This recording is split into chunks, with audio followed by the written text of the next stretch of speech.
За ямар нэртэй одоо бүжиг юм уу? Одоо бүжиг чинь халмаг гэж. Халмаг аа.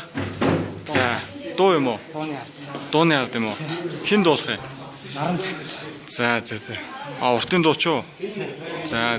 За тэгээд бүгд төр үзцгээе. За. Цаач навар. Одоо явах чинь үү? Хідэн хүн бүжгэлдээ.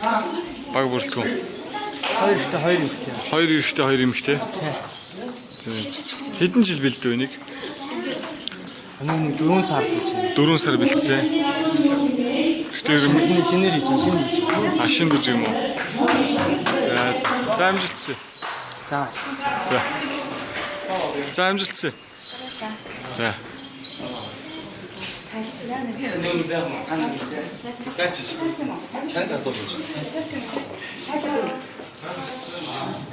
Шагнал магал авах хүн бол хувцастай гаргачихгүй.